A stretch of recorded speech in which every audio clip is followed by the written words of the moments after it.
So you are very welcome back to the Global Bandroom. It's been a few weeks, maybe a few months since the last episode, but this is the beginning of season 7 of the Global Bandroom.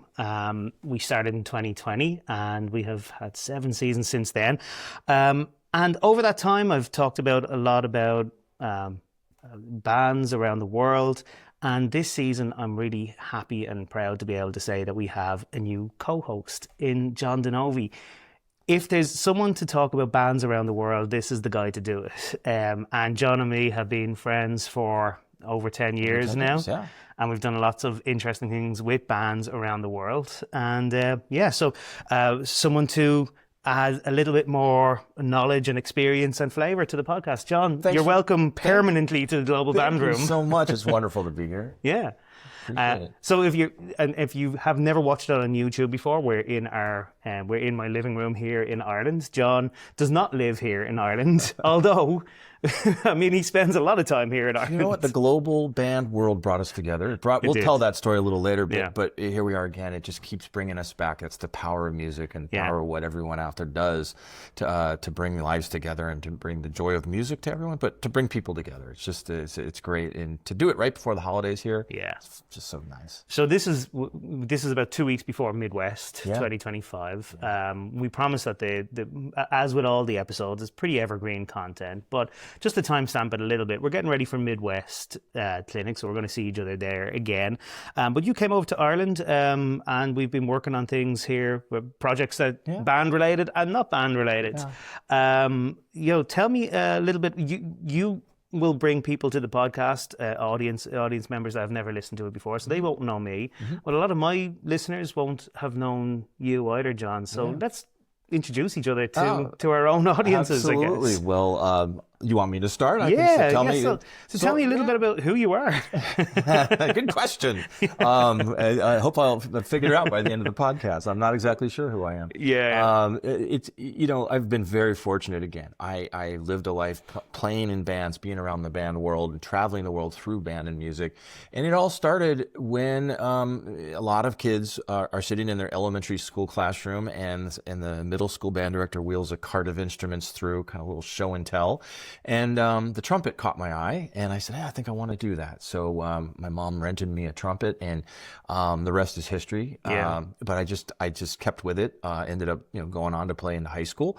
I discovered DCI and Drum and Bugle Corps, which is very popular in the United States and in a lot of places around the world, and had done many years of that, and then got into sort of the business side of the music and education world, and that's led us to today. But through that journey, along the way, I met you, and it's been one of those just great, serendipitous moments. We happen to be in the right place at the right time on the right day. Absolutely. And almost like two brothers lost in the world. We've been reunited through this, and we've been able to kind of combine our very unique, different perspectives. Mm-hmm. Yours from a European perspective, mine more from my upbringing in the United States, and we're constantly learning from each other, which I think that's one of the great things about what everyone here does as well. Just the constant thirst for more knowledge and to be able to share that and learn. So here we are. But I have had the chance to travel around the world doing this, and this week I happen to be here in Ireland. I thank you for welcoming in. Of course. And then I met you about a little over 10 years ago or so. We were working on a band project, but your music background goes back much further than that as well. So tell me about how you first discovered. Yeah, so I mean, similar to you, my family got me into it. There was a local marching band, the Artane Boys Band as it was then. Anyone that's from Ireland, or maybe even some UK listeners, will know of that band. It's pretty well known on these islands.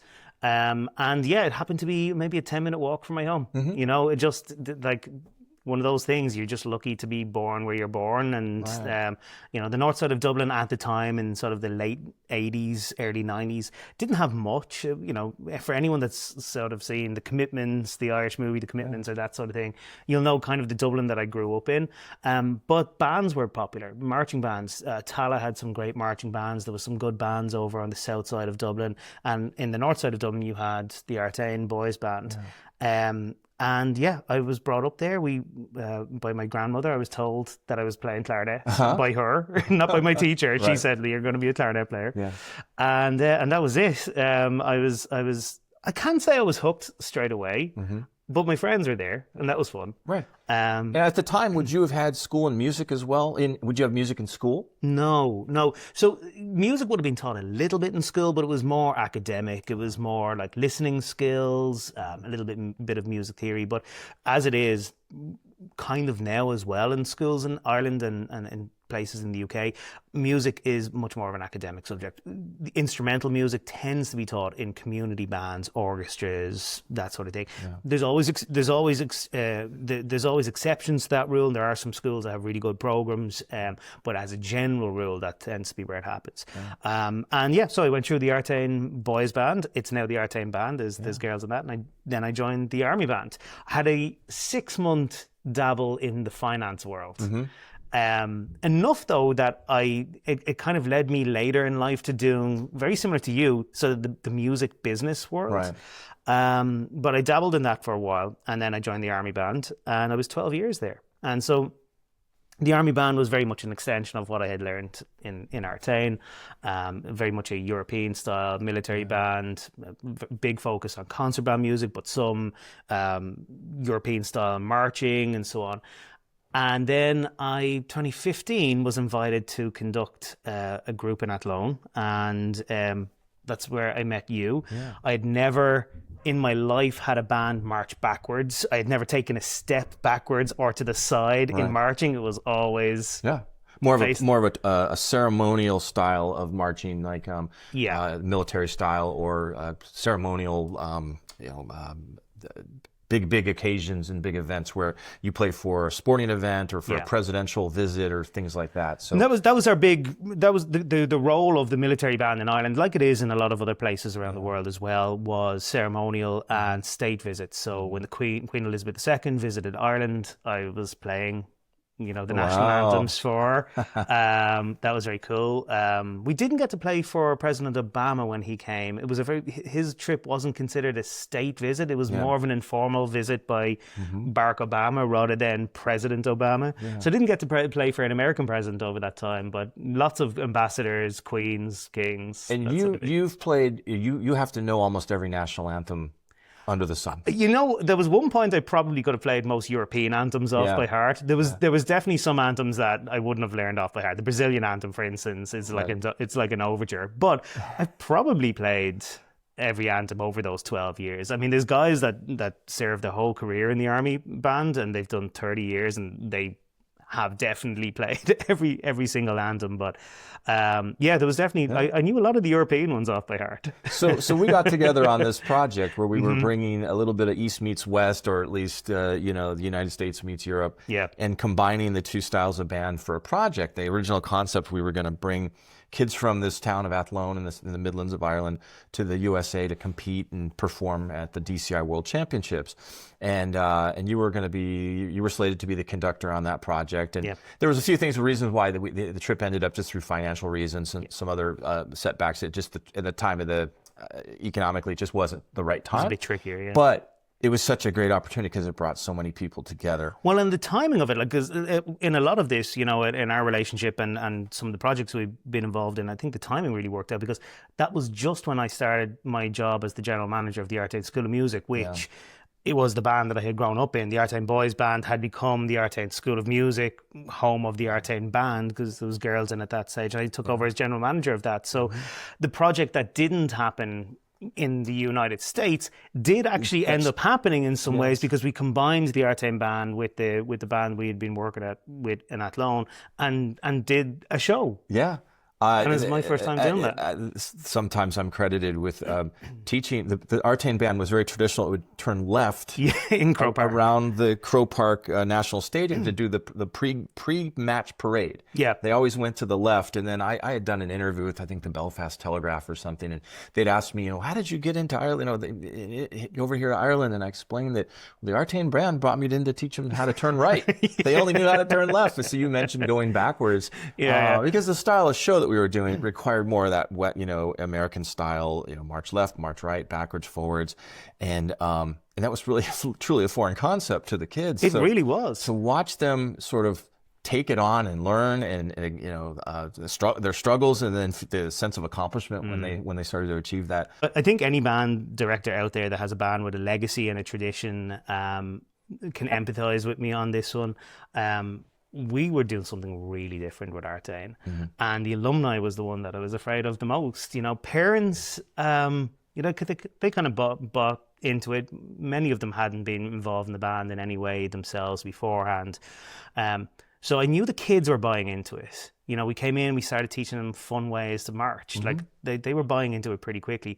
But on the first unveiling, we did Thriller by Michael Jackson. The first unveiling of the Artane band doing something different, and they all came out as zombies and started like climbing the walls. And I didn't know how the rest of my career was going to go in that moment. There was 1 hour where I was like, this could go any direction. Well, what you brought me over that weekend in May of 2015, and you said you've got half a day. The kids are going to know a tune. It happened to be Thriller.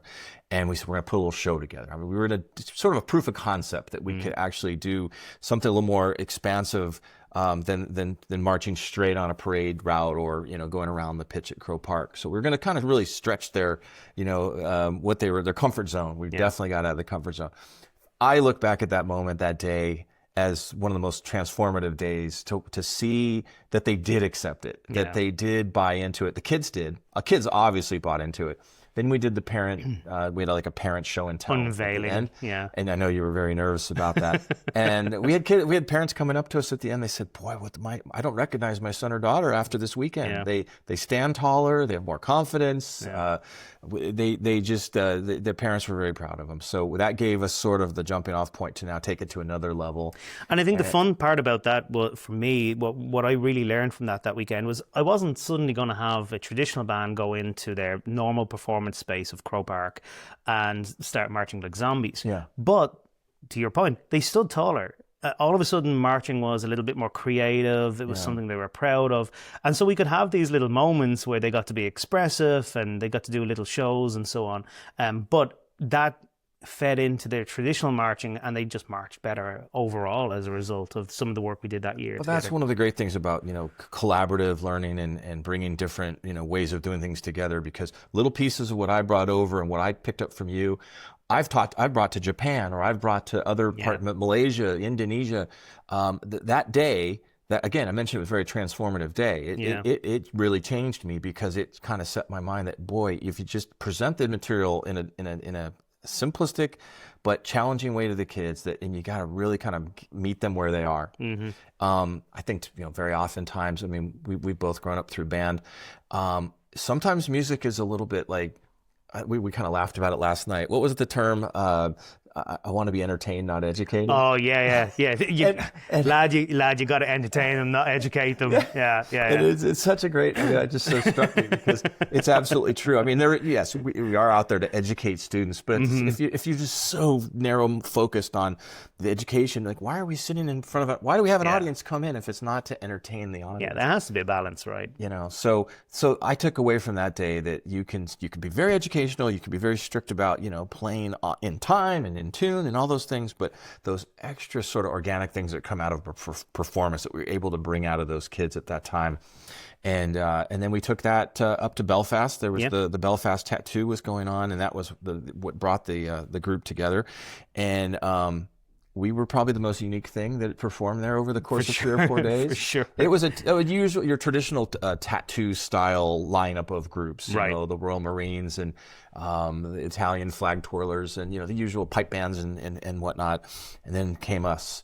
And it was a mishmash of pop music, and they were in American style uniforms. So the two bands that had come together for this, you know, we didn't have enough uniforms from either band, so we had this American style uniform.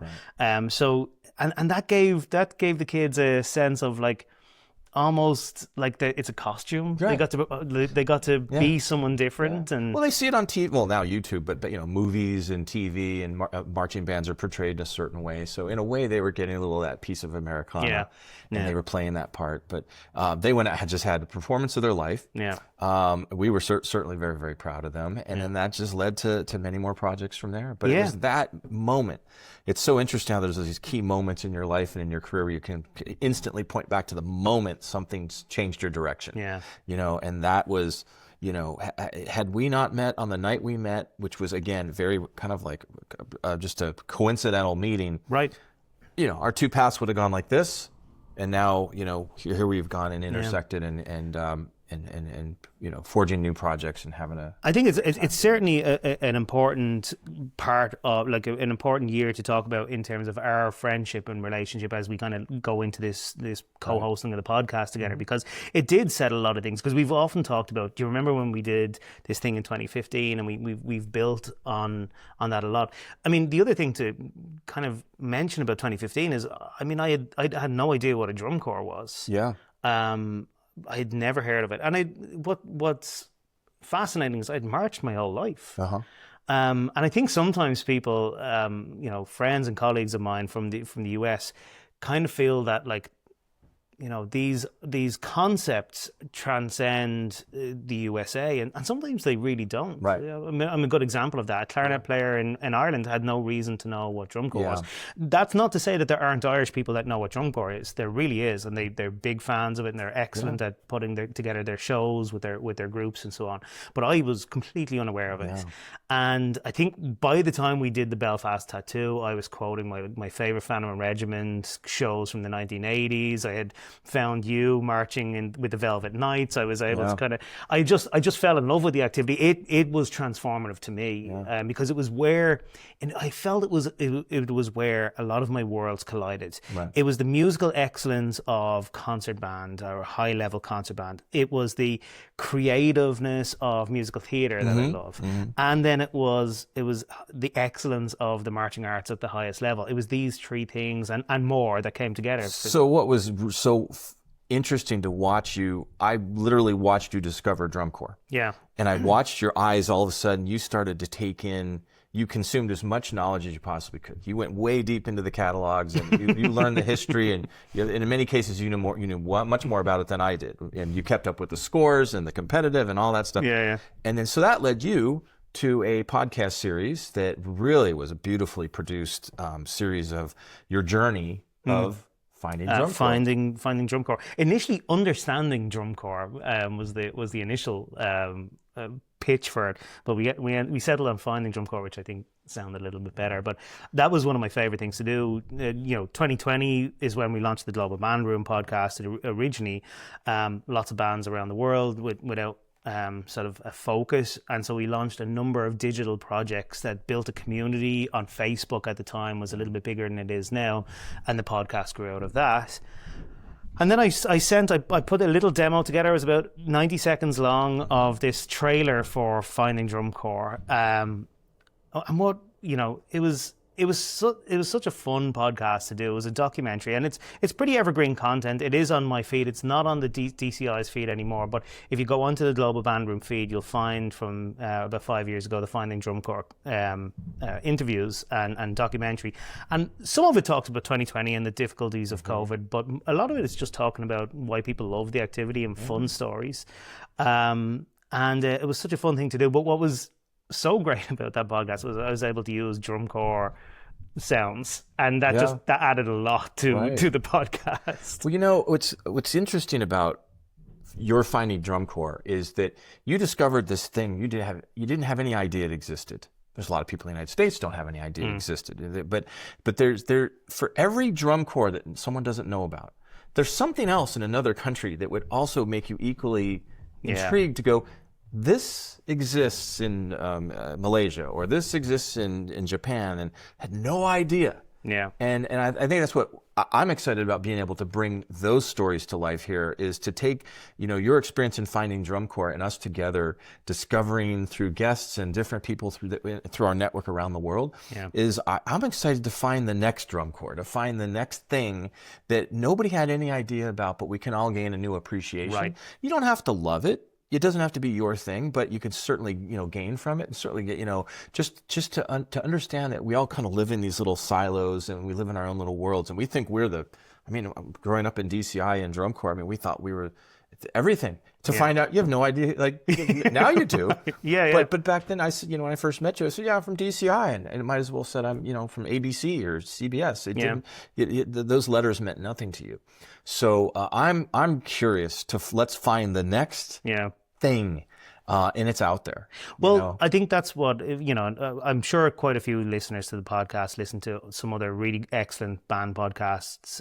Most of them would be with directors from the States or people involved in band in the States, and they do a great job. And I wouldn't like to even try to emulate what they're doing with some of their interviews and the way they put together their podcasts. But I think what we can bring, and what I've tried to bring a little bit in the past, and I'm hoping now with you as a co-host that we're able to work on together, is exactly that. It's demonstrating how this activity that is ultimately the simplest thing, it's blowing wind into a pipe a lot of the time. No matter where you are in the world, that's the fundamental activity that we're doing. But it looks so different in different parts of the world. And I've never not been surprised by something, by finding a band that just have this unique take on that simple act of moving and pushing air through a pipe or hitting something. It's amazing how many variations on that there is. And to that point, I have an opposite sort of feeling about that. I keep and I travel extensively, and I've been fortunate to go pretty much around the world searching band and doing clinics and judging and being a part of events. And as much as I've traveled to the far reaches, I keep looking for what's the most obscure way to do band. Right. It all comes back to the way we're doing it. Right. And I think it's because, now you've got YouTube and the world is so connected. There's so much access to information that it's sort of homogenized across the world. And there's, imitation's the best form of flattery. So you have people who are in a foreign country and somewhere else, and they see the way an American college band, and they want to say, well, I want to do that. So they'll replicate it, they'll copy it. And then another band in that country will see that, replicate and copy that. And it kind of becomes a little bit of a diluted version of the original, but still very rooted from the original. Yeah, I think outsiders will always will probably see a lot of the similarities. But then when you travel around and you see the bands, and you there's something unique that the Calgary show band, the Calgary Stampede show band does to an American show band. And on the outside, they're both doing very similar things, but there is something very unique about Calgary's take on that, I think. I may have misspoke. What I find is the process of putting a show together is very similar where you go. Yeah. The rehearsal techniques, the way they construct their performances is very, very similar. That is what I haven't gone to a rehearsal in Indonesia or somewhere and gone, oh, I never thought of doing it that way. Right. It's very, very similar country to country to country. But you're right. When you see what Calgary does, they have their own unique take. They bring the culture of, the Rockies of Canada. And when you see them, and that's what I love about groups like them, they're kind of a very famous band. They wear the belt buckles and the cowboy hats, and they actually wear red cowboy boots when they do their parades. Yeah. So they could easily wear, a uniform style and copy, one of the DCI groups, one of the college groups, but they stay to their look and their feel. When you see the Calgary Stampede coming, it's the Calgary Stampede. Yeah. And that's very similar as the Tatiana, Kyoto, Tachibana girls. There's not all girls. I think there's some young gentlemen in there as well. It's the band where the girls wear the skirts and they dance and the yellow dress. The yellow dress. Yeah. And that's another one where you just go, that's unique. That's a very Japanese style group. But if you went to watch them rehearse, it's very similar in style to putting, so that just tells you that behind the scenes that we've all kind of honed in on, like how to actually make this magic work. Yeah. But I'm also curious to find, like, is there a rehearsal technique, or is there a way of putting a show together that Or even within that one technique, right, that we're saying is similar around the world. Some people have unique or spectacular ability at that. Right. We've all seen those people that, like, they're teaching the same thing that I teach, but somehow in the way they word it, in the way they structure the rehearsal, in their rapport with the kids or with the other staff, they're world class at it. Yeah. And it looks so simple when they do it, Right. and then they're able to put together a corps or a band that nobody else can. And that's the same with the concert band world and the marching band world, and we're both going to be exploring both on the podcast moving forward. Yeah. No, you're absolutely right. There are some geniuses who, they're a genius, but when you actually watch them at work, you're trying to figure out why are they such a genius? Yeah, they're very simple what they're doing, but it's repetitive in the sense that they have a plan, they stick to it, and they know how to get results. Yeah. And you're right, the rapport with the students is just their communication. Yeah, communication. Absolutely. Yeah. So I'm really excited about getting to explore all of this. We have Midwest coming up in 2 weeks, so that's going to be fantastic. What are your goals for Midwest this year? So you've been the man that has put DCI in DCI for a long time. Well, and now you're doing new things. I think I did about 18 years in that side of the business, and now I'm in more of a consultancy role on my own. And I'm really looking forward just reconnecting with people that I see maybe once or twice a year now. Yeah. It's always nice to go to Midwest because it's the holidays. Everyone's in a great mood. All the teachers are out of school. Everyone's just sort of wrapping up for the year. And you can't beat Chicago at Christmas. Yeah. There's nothing like Chicago. They roll out literally the red carpets and the Christmas trees in all the hotel lobbies and the music and the sound. It just... I live in Florida. It's a very warm climate.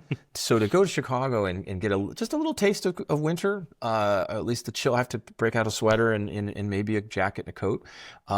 When I get home, I put it all away, and that's good for me too. I keep it out here.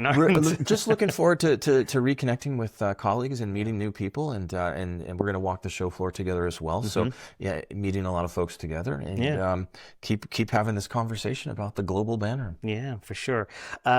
So we've talked a little bit about band. We've talked a little bit about our history of working on projects together. I like to do this little section at the end of the show, and hopefully we'll keep it going now as we're working on this together. But it's called in honor of Mark Connor, who started the first Everything Band podcast. We've called it Everything Except Band. Okay. So I'm going to ask you some questions. All right. Boy. We're not allowed to talk about band. I'm going to get a buzzer. Okay. I don't have one today, but I am going to get a buzzer. We're not allowed to talk about band. Gotcha. So. That's impossible. Quick fire questions. You need to ask me some as well. You got it. So what is your favorite American fast food chain? Oh, I like Portillo's hot dogs. Portillo's. I had Portillo's once and regretted it the next day. I got the chili dog before a flight. Oh, well, yeah, that's no, that's not a good idea. What's the last TV show that you watched? There's a great series on BritBox. It's called Blue Lights. It's about police officers in Belfast, Northern Ireland. It's fascinating. Where's your favorite country that you've ever gone that you didn't do anything to do with band? Oh, I honestly don't know that there is. Oh, maybe. Well, I don't know if it's a country. No, it's a territory. The St. Thomas Virgin Islands had nothing to do with band. That was spectacular, and I had to pick that one because I honestly can't remember anywhere else I've been that didn't have anything to do with band. Didn't know band. I think I don't really travel for fun. I travel, but band is fun. So I just mentioned band. You said don't mention any band. I will in post. I'm going to put in a buzzer. Yeah, okay, you're going to get like a little electric throat, like shock collar. Right, your turn. Okay, your turn. Favorite board game. Favorite board game? I've been playing a few recently. We've been investing a lot into board games recently. But I've been playing the Yawning Portal with the kids. It's a D&D inspired, or at least licensed, board game, and that's been a lot of fun. So anything that I can play with the kids is a lot of fun. Okay. Yeah. I think we can talk about adult beverages. Favorite beer. Favorite beer? It really always depends on my mood. I do like a Blue Moon. I know that probably sounds pretty boring, but my go-to is it's the stereotype, but it is a Guinness. There's nothing better than a pint of Guinness. Yeah. Well, it's you know what it is. When I'm in the States, I travel in the States a lot. I don't risk it a lot of the time. Yeah. Do you like steak? I love steak. Steak is so good. Steak and a Guinness? Was that the third question? I don't know.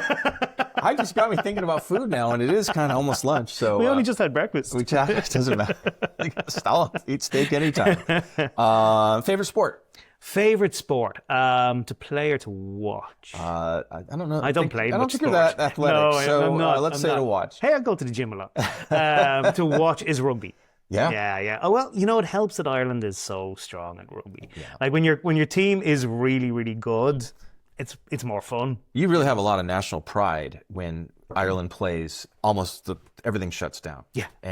For sure. And it's just it's stunning to see how much the country just gets behind. And club rugby is really big here as well. And so Ireland is divided into 4 provinces, and all those 4 provinces compete very well. Some of them better than others, like Leinster are regularly champions of their league. But even the other 3 teams do very well. So it's fun. It's a fun sport to watch when your teams are doing well. When you were young, let's say 5, 6, 7, did you have any concept what you wanted to do when you grow up? Oh, that is a good question.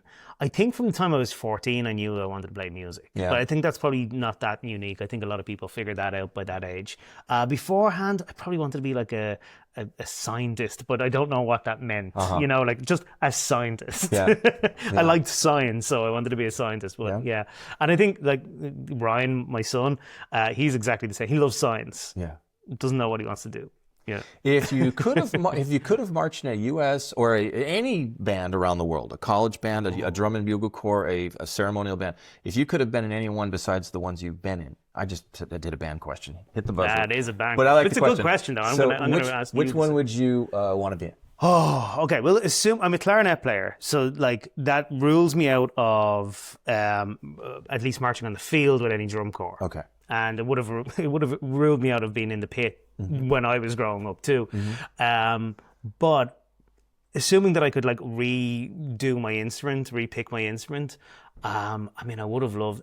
I've really enjoyed the Blue Devils rehearsals, and I know it's like so cliche to be like, Blue Devils are my favorite. I've just said that I like rugby because my team's very good, and then I go and say I like Blue Devils. I've just enjoyed watching their rehearsals. Yeah. There's a gentleness to the way they teach there, and there's I think very similar to how we did some of our small groups that we've worked with. The fluidity of how they teach marching as well. Yeah. I think that's fascinating to me. And yeah, it would have been good to win a championship with someone like the Blue Devils, right?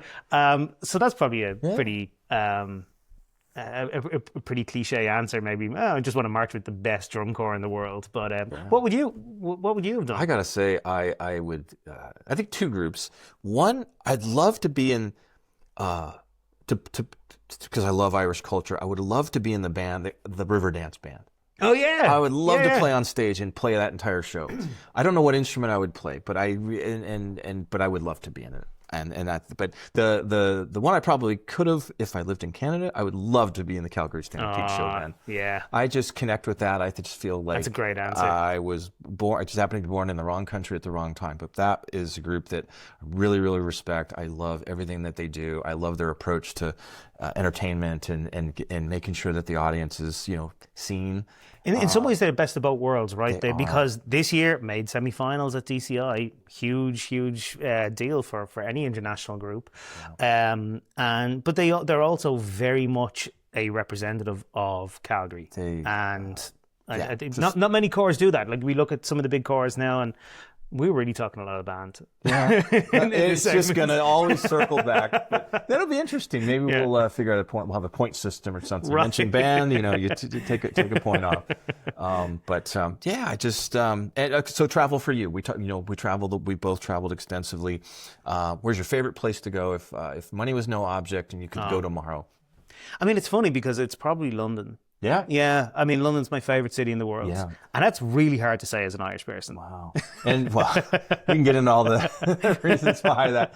But so from Dublin, it's just an hour and a half. It's an hour over, yeah. But like everything, it's one of those great melting points of the world, right? New York is similar. Very different vibe, but similar. London has it all. Like it has an Irish community. Mm-hmm. There's a big Irish community over there, so you never feel like you're completely away from your own people. Yeah. It has marching band. boy does it have marching bands, you know. It has musical theater, it has art, it has grungy pubs, it has beautiful, like, you know, period pubs. It has palaces. It's one of the best. It checks all the boxes. It really checks every single box. Yeah. I caught the travel bug early in my career. Getting out of college, I worked for an LA PR and marketing firm, and they sent me to London for an event, and so that was my first introduction of being outside the United States. Right. And it's the great first destination. Oh, it really is. Because they speak English. And again, I'm speaking from an English speaker's perspective. If you're somewhere English isn't your first language, different story. But it was a very a good kind of first step of travel, because you could feel a little confident reading the signs and getting around. That was back in the day before mobile phones and GPS and Google Maps. So you literally had to have a paper map. And there's something exciting about traveling that way. Yeah. I would actually, maybe that's interesting. I might want to one day go back and just drop the phone and see if I could do it again. Yeah, the subway there just makes it so easy.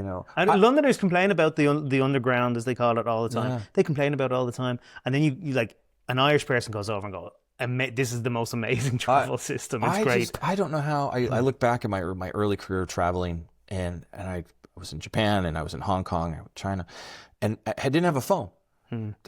I don't recall how I got around. I don't know how I found anything. I didn't know how I got from the airport to the hotel. Right. You couldn't. There was no internet. Yeah. You could, well, maybe the beginnings of the internet, you could sort of research that. But I honestly don't remember how I got from point A to point B. We actually read signposts. Well, here in Ireland, you drive a little slower. And my wife and I came here on our honeymoon. Yeah. Paper map. She's in the passenger seat. I'm for the first time in my life driving in the right side of the car with a manual transmission in my left. I knew how to drive a stick, but I'd never been on the right side of the left side of the road. And we barely lasted 3 days of marriage because of the map incidents that we had along the way. And she'll laugh when she sees this, because she will always tell people it was quite an incident. Yeah. But we'd be driving, and these signposts are all pointing in different directions. And Galway this way, 15, and Roscommon that way, and they come up so quick. You take the turn. I said, "Did we make the turn?" She goes, "I don't know." What do you mean you don't know? You're holding the map, And so we just had these. Our marriage was challenged very early through travel, and you know what? It strengthened us. We're now married almost 28 years. Yeah. We've been together much longer than that, and travel is just one of these things we love to do together. I know you love to travel and see it through traveling through someone else's eyes. Well, I get to do this as my job. Right. And for anyone that's listened to the podcast for any length of time, you know that the podcast has been sponsored by various different travel companies and so on. And we've just launched our own travel company. That's why I'll be over at Midwest myself. There's an informal launch of it at Kitty O'Shea's. I'm not giving out the time and place of those free drinks to here on the podcast, but we're informally launching Upbeat tours and events over there. So really excited by that.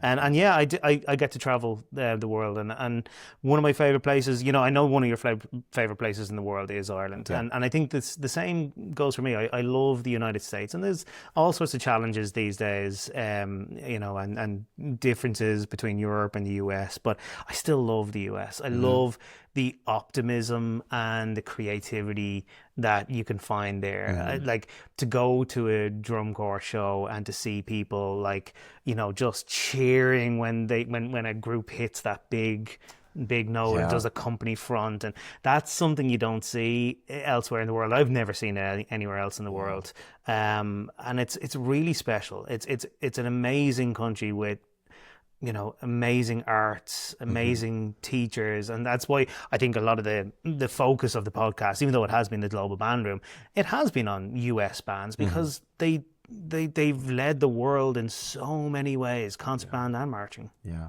So well, it's going to be exciting through the series to talk with those folks in the States and learn more from them, and then to talk to folks in all corners of the earth and learn from them and help connect everyone together. It's going to be great. Well, this podcast is going to go out pre-Midwest. If anyone listens to it and that is going to be at Midwest, come up and say hello to me and John. We're going to have our fancy new microphones that we have here today, and we're going to interview a few people and say hello and put together a little Midwest episodes. And if you think you know a guest or someone who'd be a great person for us to talk to here on the podcast, shoot us a note Yep. I assume in the comments or in the...